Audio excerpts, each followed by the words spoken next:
The warning beacon had floated at the edge of the Sol system for 12,000 years. It was old, older than any empire in the galaxy, older than the memory of most species, and its message had never changed. Do not enter, do not wake them, do not remind them, let them forget. Ambassador stood on the observation deck of her ship and stared at the distant yellow star. She had studied the Sol quarantine her entire life. She had read every document. She had searched every archive, and she had found nothing.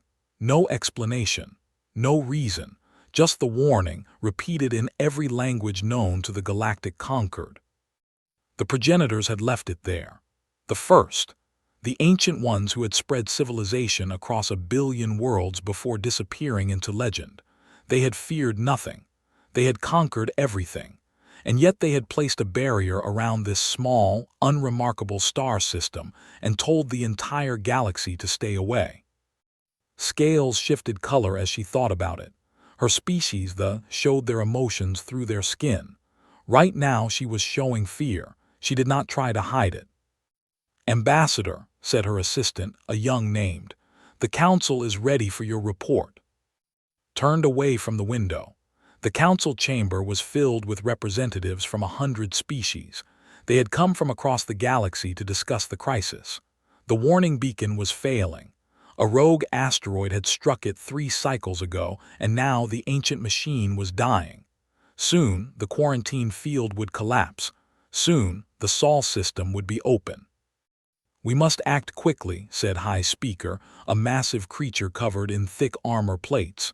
If the quarantine fails, others will enter the system. Pirates, scavengers. We cannot control what happens then. Then we destroy the system, said another voice. Admiral, no relation to her assistant, commanded the Conquered's military fleet.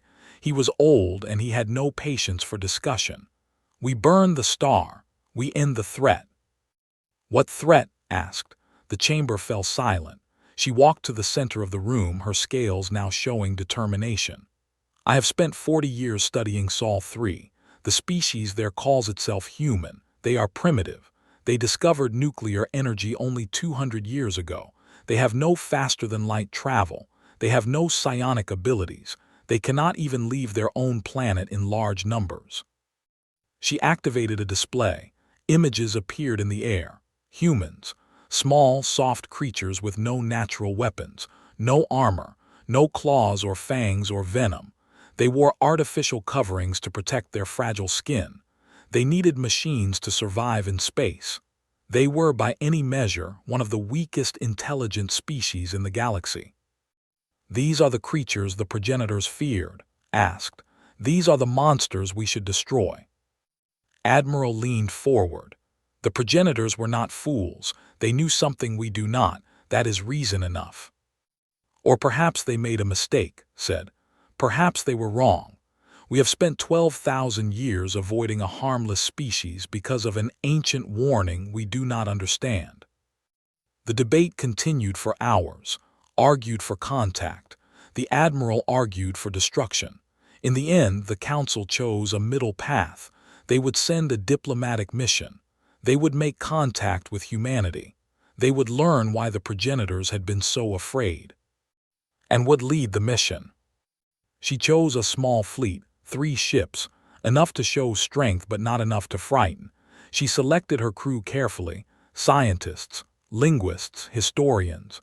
She wanted to understand these humans, not conquer them. The journey took 6 days. As they crossed the boundary where the quarantine field had once been, felt something strange, a pressure in her mind, a whisper at the edge of her thoughts. She dismissed it as stress. She had been working too hard. She needed rest. But she did not rest. She stood at the window and watched Earth grow larger, blue and green and white, beautiful, peaceful. It looked nothing like a prison. The humans detected them immediately. Their primitive sensors were better than had expected. Within hours, signals were being sent. Radio waves. Simple, slow, but clear. The humans were trying to communicate. Linguists worked through the night. The human languages were strange but not complex. By morning, they had decoded enough to send a response. By evening, they had arranged a meeting place. The humans would send a delegation to orbit. The Conquered would send a shuttle. Led the contact team herself. She wore her formal robes. She practiced her greeting. She prepared for primitive wonder, for fear, for worship. Every species reacted the same way when they first met the Conquered. They were overwhelmed. They were amazed. They fell to their knees before the power of galactic civilization. The humans did none of these things. Secretary General was a tall man with gray hair and calm eyes. He walked into the meeting room, looked at and her team, and smiled. Then he sat down and folded his hands. "We have been waiting for this moment," he said. His voice was steady. "We knew we were not alone. We hoped you would come peacefully. Thank you for that." Stared at him, her scales flickered with confusion. "You are not surprised?" "Surprised? No," shook his head. "Curious, excited, but not surprised. We have looked at the stars for thousands of years. We always knew someone was out there." The meeting lasted for hours. Asked questions. Intelligent questions. Questions about Conquered politics, about faster-than-light travel, about the economics of galactic trade. He listened carefully to every answer. He took notes. He asked follow-up questions. Confusion grew. This was not how first contact was supposed to work. Primitive species were supposed to be overwhelmed. They were supposed to need years to adjust, but spoke to her as an equal. His scientists understood the basic principles of Conquered technology within hours. His diplomats negotiated trade agreements as if they had done it 1,000 times before. That night returned to her ship. She was tired, more tired than she had ever been. She went to her quarters and fell into her sleeping pod. And then she dreamed. She saw fire, endless fire stretching across the darkness of space. She saw worlds burning. She saw fleets of ships, more ships than she had ever imagined, moving through the void like a plague of insects. And she saw faces, human faces, but their eyes were wrong. Their eyes were golden, and they burned with a hunger that made her soul freeze. One of them turned to look at her. It smiled, and when it spoke, its voice was the sound of dying stars. "Did you think we forgot?" it asked. "Did you think we would sleep forever?"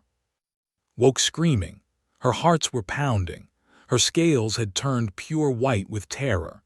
She scrambled out of her pod and pressed herself against the wall, gasping for breath.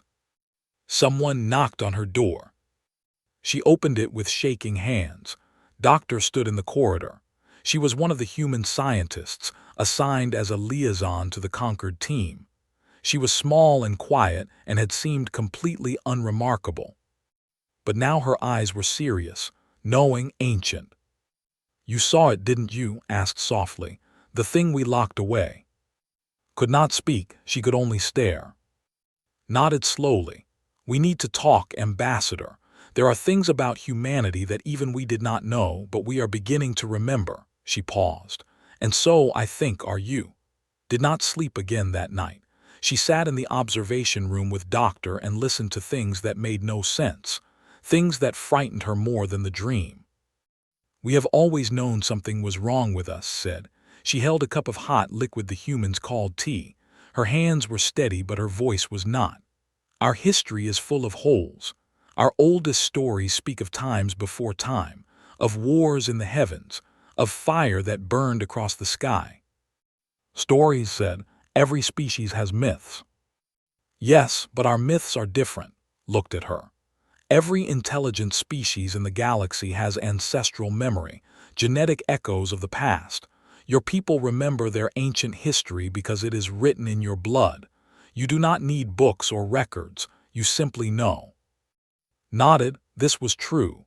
She could remember things her great-grandmother had seen, faint images, distant feelings. It was how civilization survived. It was how knowledge passed from generation to generation even when empires fell. "Humans have no ancestral memory," said.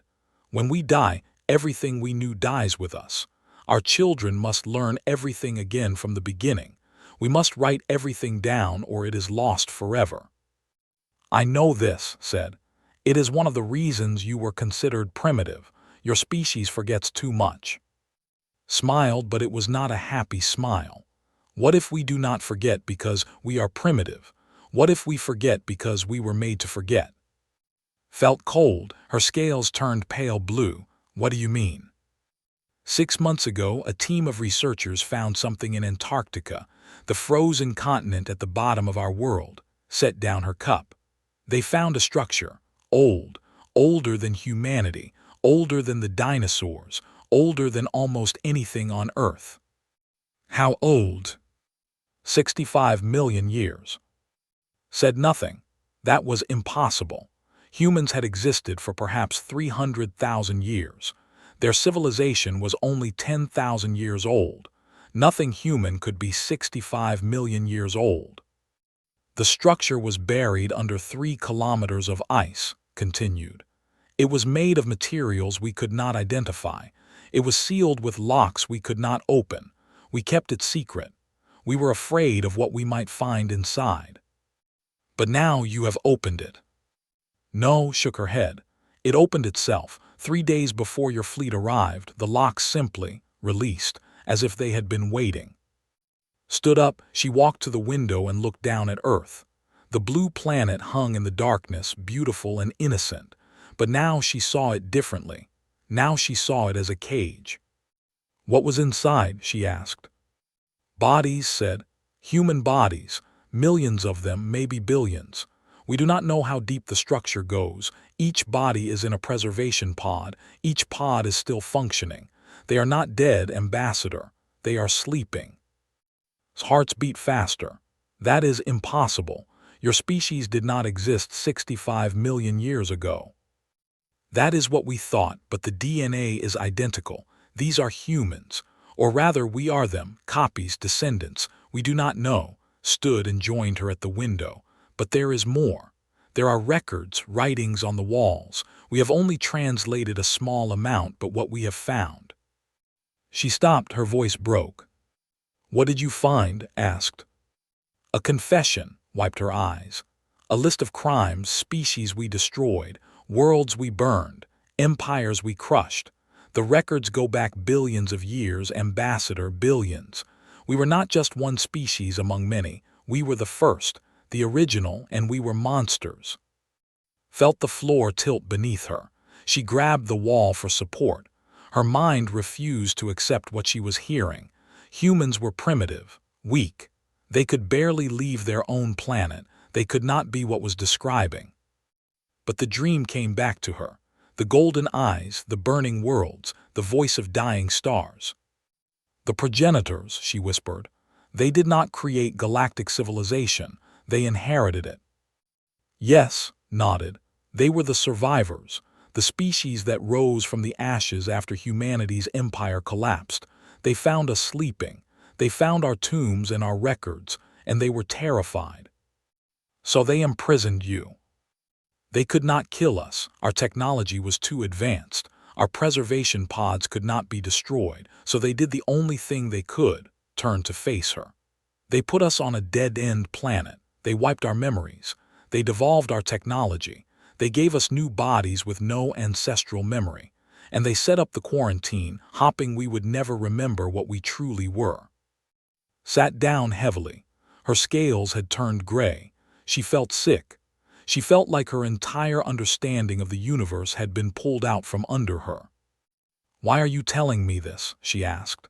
If this is true, why reveal it? You could have kept it secret. You could have pretended to be what we thought you were. Laugh softly. Because we cannot hide it any longer. The awakening has begun. Across Earth, people are starting to remember dreams, visions, knowledge they should not have.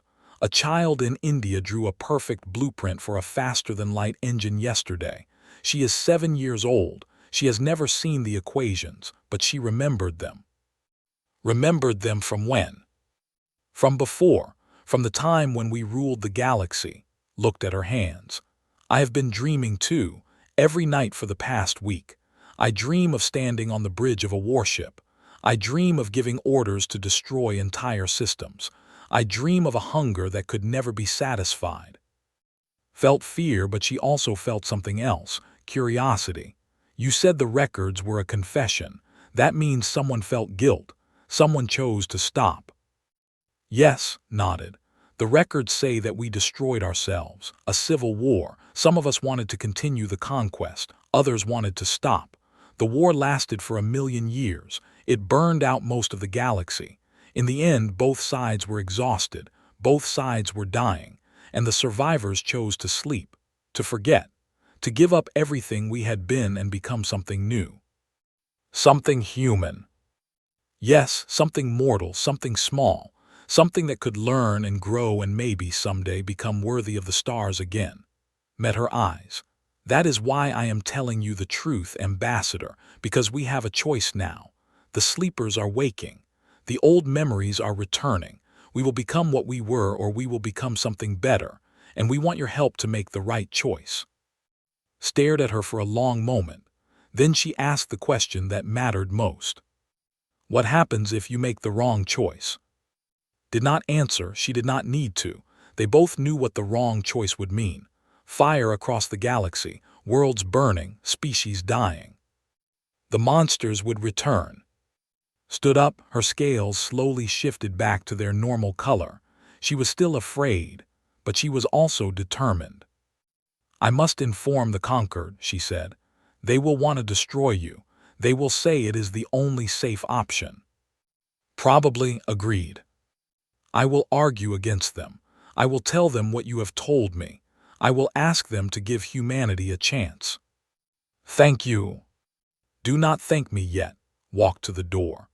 I do not know if I believe you. I do not know if humanity can truly change. But I know that destroying an entire species without proof of wrongdoing is also monstrous, and I refuse to become a monster to prevent monsters. She left the room. Behind her sat alone in the darkness, staring at the stars. Somewhere deep inside her, ancient memories stirred. Golden eyes opened in the depths of her mind. And they were watching. The galactic conqueror did not react well to the truth. Stood before the council and told them everything. She showed them the images from Antarctica. She played the recordings of confession. She explained the ancient history that no one had known, and she watched as fear spread across 100 faces. This is a trick, Admiral said. His voice was harsh. The humans are manipulating us. They want us to hesitate so they can strike first. I do not believe that, replied. They came to us with this information. They could have hidden it. Or they revealed it because they knew we would discover it anyway. This is a strategy, Ambassador, a deception. High Speaker raised one massive arm for silence. The chamber fell quiet, was old, older than anyone else in the room. He had served on the council for 300 years. When he spoke, others listened. I have heard legends, he said slowly. Stories passed down from my ancestors, stories about a time before the progenitors, a time of darkness, a time when something terrible ruled the stars. He looked at, we called them the endless, the devourers, the first hunger. We thought they were myths, warnings for children. But the descriptions match what you have shown us, Ambassador. Soft bodies, no natural weapons, eyes that burned like stars. Myths are not evidence, Admiral said. No, but perhaps they are memories. Turned to face the full council. I propose that we investigate further. The Ambassador will go to Earth. She will enter the structure in Antarctica. She will see for herself what sleeps beneath the ice. Felt her scales shift. This was not what she had expected. She had hoped the council would vote for peace, not for more investigation, but was wise. He was buying time, time for everyone to think, time for fear to fade. I accept, she said. The journey to Antarctica took 2 days. Traveled with a small team of conquered scientists and a larger group of human researchers. Doctor was among them. She had not slept since their last conversation. Dark circles surrounded her eyes, but she still moved with purpose. The entrance to the structure was hidden in a valley between 2 mountains of ice. From above, it looked like nothing, a small hole in the frozen ground. But as descended, she realized the truth. The hole was just the beginning. Below it was a shaft that went down for kilometers. They took an elevator that the humans had built. It was slow and loud and primitive, but it worked. Down and down they went into the darkness. The temperature dropped. The air grew thin, and still they descended. Finally, they reached the bottom. Stepped out of the elevator and stopped. Her breath caught in her throat. Her scales turned pure white. She was standing in a corridor that stretched beyond sight.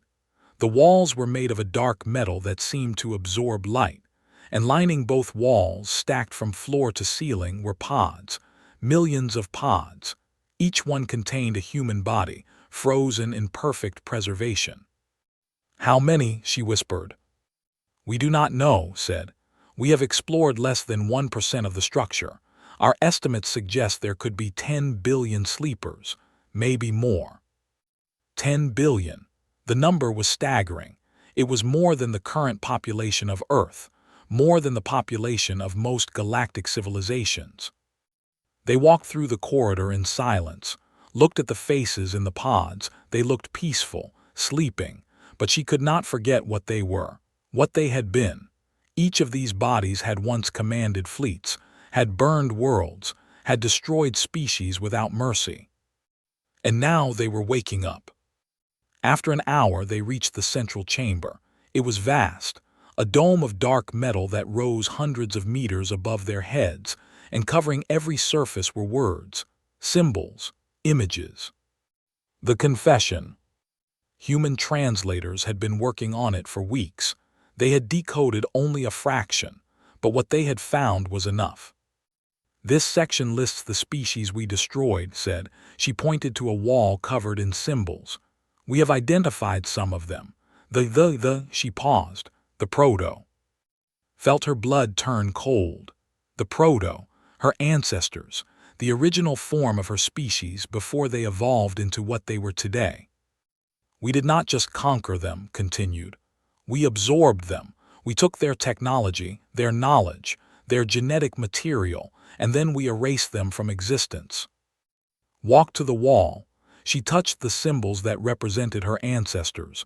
They were simple, primitive, just a few marks to indicate an entire species, an entire history, gone. "Why?" she asked. "Why did they do this?" "Because they could." His voice was bitter. "Because they were hungry, because nothing in the universe could stop them." She turned away. "We were God's ambassador, mad gods, drunk on power. We had no limits, no boundaries, no one to tell us no." "What changed?" Led her to another section of the wall. This part was different. The symbols were smaller, more careful, written with something that almost looked like regret. "Some of us began to question," she said. "After billions of years of conquest, some of us asked why. What was the point?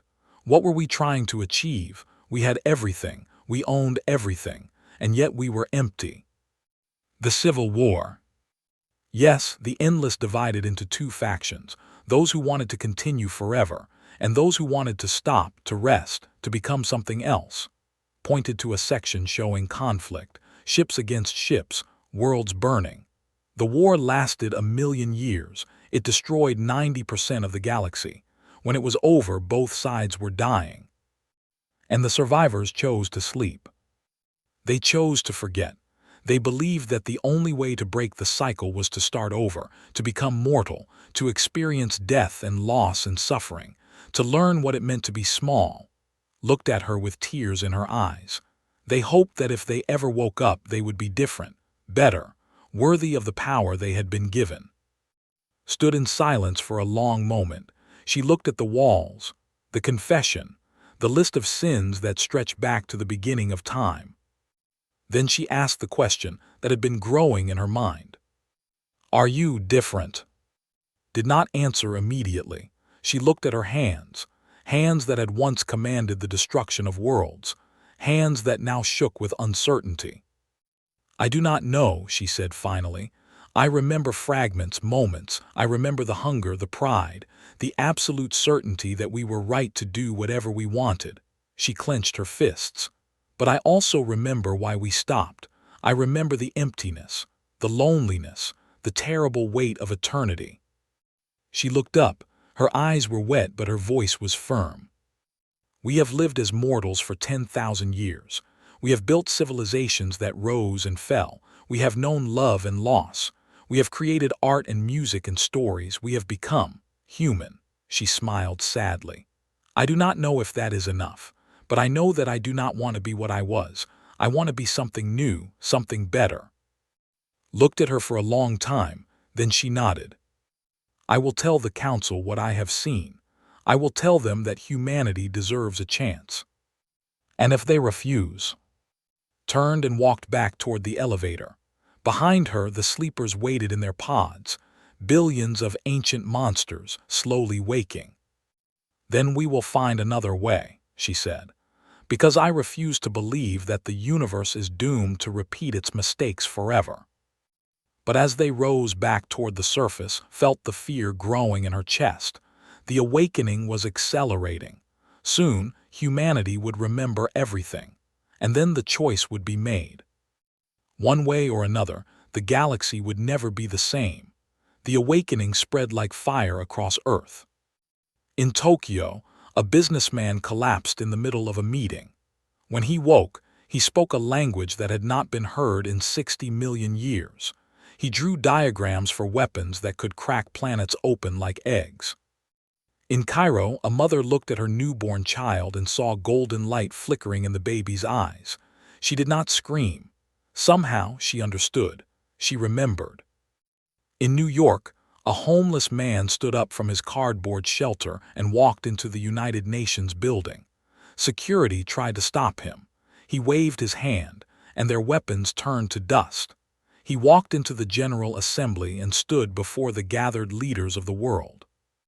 We are waking, he said. His voice was gentle, almost sad. All of us, everywhere, the time of forgetting is over. Then he sat down in an empty chair and closed his eyes. Golden lights surrounded him for a moment.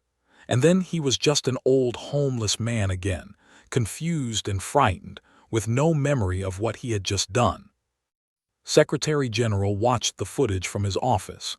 His hands were shaking. Around him, his advisors argued and shouted and demanded action, but said nothing. He simply watched. Doctor entered without knocking. She looked different now.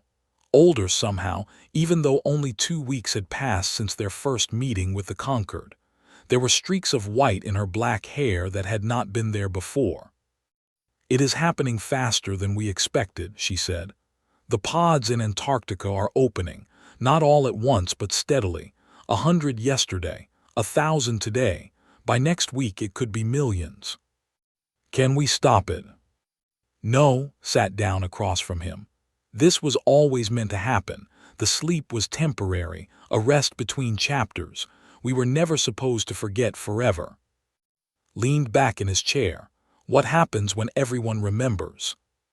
I do not know. Some of us are handling it well. We remember the guilt, the choice to change. We want to honor that choice. She paused. Others are not handling it so well. They remember the power, the glory, the certainty of conquest. The hunger. Yes, looked at her hands. I felt it last night just for a moment. I looked at the stars and I wanted to burn them, all of them, just because I could. She shuddered. It passed, but it scared me. It showed me how easy it would be to fall back into the old patterns. Stood and walked to the window. Below, the city continued its normal life. People walked to work. Cars moved through streets. Children played in parks. None of them knew that their species was transforming. None of them understood that the fate of the galaxy hung in the balance. The Conquered has sent a fleet, he said quietly. 300 ships. They will be here in 4 days. To negotiate. To destroy us. Turned to face her. Admiral convinced the council that humanity is too dangerous to exist. They voted last night. The decision was close, but the fear won. They are coming to burn Earth before we can wake completely. Closed her eyes. For a moment, her face showed ancient weariness. The tiredness of a being who had seen empires rise and fall for billions of years. We could stop them, she said softly. Even now, even half awake, we could destroy their fleet. We could destroy the entire Concord if we wanted. I know. Is that what you want? Returned to his chair. He sat down heavily like a man carrying a weight he could not bear. No, but I do not know if my voice matters anymore. The awakening is spreading. More and more people are remembering the old ways. Some of them are calling for war. They say we should strike first. They say we should reclaim our birthright. And what do you say? Was quiet for a long time. Then he spoke, and his voice was firm despite his fear. I say that we have a chance to be better. For 10,000 years we lived as mortals. We struggled, we suffered. We built things with our own hands. We loved people who died. We raised children who grew old. He met her eyes. That matters. It has to matter. If it does not, then what was the point of any of it? Smiled. It was a sad smile, but also a proud one. You sound like the ones who chose to sleep, the ones who believed we could change. Maybe I am remembering too. The next 3 days were chaos. Across the world, the awakening continued. Some people embraced their returning memories with joy. Others rejected them with horror. Families were torn apart. Governments struggled to maintain order. And through it all, the golden light of the endless spread, touching more and more minds. Worked without sleep. He traveled to Antarctica to see the opening pods for himself. He met with Awakening Endless and begged them to remember why they had chosen to sleep. He argued. He pleaded. He reminded them of everything humanity had become. Some listened, many did not.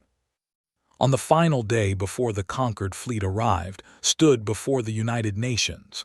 Every seat was filled. Every camera in the world was watching. And behind him, visible through the great windows, the first conquered ships appeared in the sky. We know what we were, said. His voice was calm, steady. We have seen the records, we have read the confessions, we understand the blood on our ancient hands. The audience was silent. No one moved, no one breathed. For billions of years we were monsters. We destroyed without mercy. We conquered without purpose. We spread across the universe like a plague, and we left nothing but ashes behind. He paused. The conquered ships grew larger in the sky. Their weapons were charging. In hours, perhaps minutes, they would begin the bombardment. But that is not who we are now. 10,000 years of mortality changed us. We learned what it meant to lose, to fail, to love something knowing it would die. We became human, small, fragile, mortal.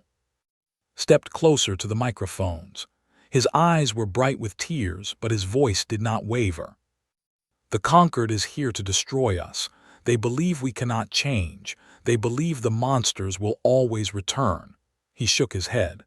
I do not blame them. If I were in their place, I might believe the same thing. He turned and looked at the ships in the sky. Then he turned back to face the world. But I believe something else. I believe that we can choose who we become.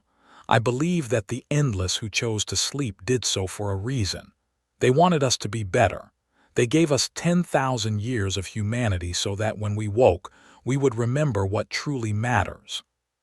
He spread his arms wide.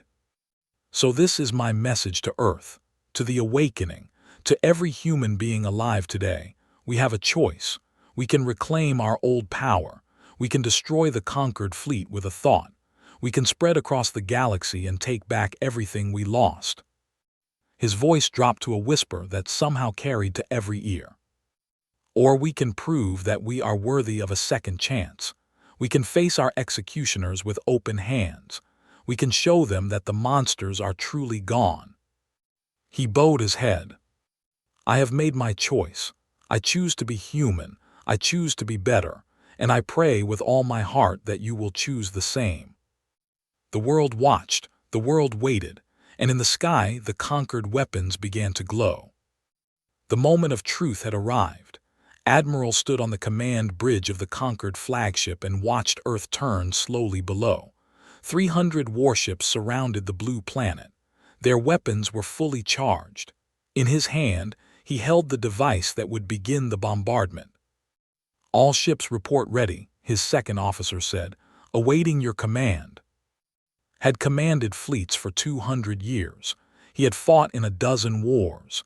He had made difficult decisions that cost thousands of lives, but he had never felt fear like this. Not because of what he was about to do. He was afraid of what might happen if he waited too long. The humans were waking. Every hour more of them remembered their ancient power. If the conquered did not act now, it would be too late. "Begin bombardment sequence," he said. The officer hesitated. "Admiral, Ambassador is requesting communication." "We have our orders." "Sir, she is very insistent. She says she has important information about the humans." Felt his patience breaking. "I do not care what she has to say. The council voted. The decision is made. Begin bombardment now." His claw reached for the activation button. And nothing happened. Press the button again. Still nothing. He looked at his officer, whose face had turned pale. Around the bridge, other crew members were staring at their stations in confusion. "Reports demanded." "Sir, weapons are offline, all weapons." The officer's voice was shaking. "Engines are offline. Navigation is offline. Communications are—" He stopped. "Sir, everything is offline except life support." Felt the blood drain from his face. This was not possible. Conquered technology was the most advanced in the galaxy. No one could hack their systems. No one could shut down an entire fleet with a thought. No one except the Endless. The main flickered. A face appeared. A human face. It was a woman with black hair and dark eyes. She was standing on his bridge. No, she was standing in front of him in person. Impossible. Doctor had not been there a moment ago. Now she stood in the center of the command room, surrounded by the highest officers of the conquered military. Golden light flickered in her eyes. "How did you get here?" demanded. "I walked." Her voice was calm, gentle, almost sad. "Through space, through your shields, through your walls, the way we used to walk before we forgot." Reached for his sidearm. His hand stopped before it touched the weapon. He could not move. His entire body was frozen. "Please do not be afraid," said. "I am not here to hurt you. I am here to talk. You have disabled my fleet. You have invaded my ship. You expect me to believe you mean no harm. I have proven that we could harm you if we wanted. That is different." Walked closer to him. The golden light in her eyes faded, leaving only ordinary human brown. "We could destroy your fleet in seconds. We could destroy the entire conquered in hours. We have done it before, many times, to many species." She stopped in front of him. She was small, fragile. She did not look like a monster. She looked like a tired woman carrying too much weight. "But we do not want to do that anymore." Felt the paralysis release. He could move again, but he did not reach for his weapon. Instead, he simply stared at her. "Your Secretary General gave a speech," continued. "He asked humanity to choose, to prove that we have changed, to face our executioners with open hands." Foolish words from a foolish man. "Perhaps, but they were heard," smiled slightly. "Across Earth, the awakening ones made their choice. Not all of them. Some still want war. Some still feel the old hunger, but the majority chose peace. They chose to remember why we slept. They chose to be human." She gestured toward the image changed. It showed Earth, but different now. Across the planet, points of golden light were visible. Millions of them. They were not attacking. They were not spreading. They were simply there, waiting. "We could stop you," said. "We could take your weapons and your ships and leave you helpless. But that would just make you afraid. Fear does not end cycles of violence. Fear just delays them." "Then what do you want?" A chance met his eyes. Her gaze was ancient. It had seen stars born and die. It had witnessed the rise and fall of countless civilizations.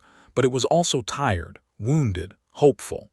"We want a chance to prove that we have changed, to show you that the monsters are truly gone." Was silent for a long time. His officers watched him, waiting for orders. The entire fleet waited. The entire galaxy waited. Finally he spoke. And if you are lying, if the monsters return, then you will have every right to destroy us, bowed her head. But we are not lying. We have carried the weight of our sins for billions of years. We have slept in frozen tombs, dreaming of redemption. We have lived as mortals, learning what it means to be small and scared and alone. And now we are awake and we are asking for a second chance. She knelt before him, a being of unimaginable power, kneeling before a conquered admiral. "Please," she whispered, "let us prove we can be better." The silence stretched across the stars. Every world in the galaxy was watching. Every species held its breath. Then Admiral did something he had never done in 200 years of military service. He set aside his fear. He set aside his orders. He set aside everything he thought he knew about duty and survival and the right thing to do. He extended his hand to the kneeling woman. "Stand up," he said gruffly. "Monsters do not kneel. If you want to be something else, start by standing on your feet." Looked up, tears were streaming down her face. She took his hand and rose. Behind her, showed the golden lights on Earth slowly fading. The awakening ones were releasing their power, standing down, trusting. Turned to his crew, "Power down weapons, contact the council, tell them." He paused, searching for words. "Tell them the situation has changed." 100 years later, the galaxy looked very different. Human ships patrolled the borders of conquered space, protecting civilizations that had once tried to destroy them. Human scientists worked alongside alien researchers, sharing knowledge that had been ancient when the first progenitors took their first steps. Human diplomats mediated conflicts that had lasted for.